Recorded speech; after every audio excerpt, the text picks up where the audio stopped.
어느 산 깊숙한 곳에서 어떤 남자가 우연히 발견되었다. 아니, 구조되었다라고 말을 해야 할지도 모르겠다. 30대 정도로 보이는 남자는 허리를 펼 수 없을 정도로 작은 동굴에 있었다. 그는 겁에 질린 표정으로 누군가 다가오는 것을 필사적으로 막았다. 그렇다고 그를 그 작은 동굴에 그냥 두고 올 수는 없는 노릇이었다. 그래서 보다 많은 사람들이 동원되어 그를 밖으로 데리고 나왔다. 동굴에서 나온 그는 고개를 숙이고 혼자 뭐라고 계속 중얼거리고 있었다. 하지만 당시엔 누구도 그가 하는 말에 귀를 기울이지 않았다. 그런데 도대체 이 사람은 누구길래 산속에 혼자 있었던 것일까? 경찰의 조사 결과 그가 실종이 된 것은 1년 정도 전의 일이었다. 그는 평범한 직장인으로 어느 날 갑자기 실종이 된 후 산속에서 발견이 된 것이었다.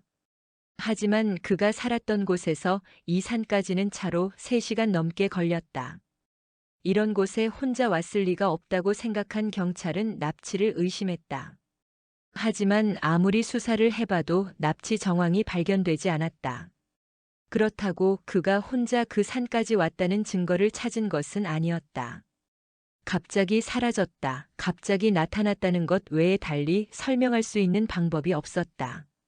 그런데 남자는 산에서 구조가 된 후 가족에게로 돌아갔지만 일상에 적응하지 못하고 정신병원으로 보내졌다. 그가 계속 이상한 말만 반복해서 말하고 있었기 때문이다. 그 말은 바로 새 사람이다. 라는 말이었다. 그는 계속 새 사람이다. 새 사람이다. 라는 말만 반복했다. 그러고 보니 처음 그가 산에서 발견되었을 때에도 그는 뭔가 중얼거리고 있었다. 돌이켜보면 그때도 이 말을 하고 있었던 것 같다. 그럼 도대체 새 사람이란 말이 뭘 말하는 것일까? 처음에는 자신을 납치해서 그 산까지 데리고 간 사람의 수를 말하는 것이라고 생각했다. 하지만 이미 말한 것처럼 납치에 대한 증거는 전혀 없었다. 그럼 도대체 새 사람은 누굴 말하는 것일까? 이를 알아보기 위해 경찰은 그가 처음 발견된 동굴을 찾았다. 그런데 그 동굴 안쪽 구석에 돌로 긁어서 그린 듯한 그림이 하나 있었다. 거기에는 세 사람의 그림이 그려져 있었다. 그런데 그 세 사람의 모습이 평범해 보이지 않았다. 모두 머리가 비정상적으로 컸고 그 머리 위로 길게 뿔도 나 있었다. 그리고 몸통은 짧았지만 팔과 다리는 길게 표현되어 있었다. 이 사람들이 그가 말했던 세 사람이었을까? 그런데 도대체 이 사람들은 누구일까? 알 수 없었다. 아니, 앞으로도 절대 알 수 없을지도 모른다.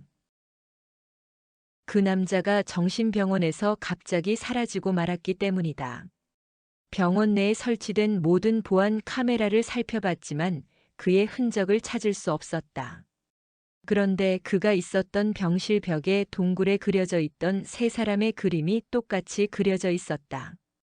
도대체 이들은 누구고 그 남자는 어디로 사라진 것일까?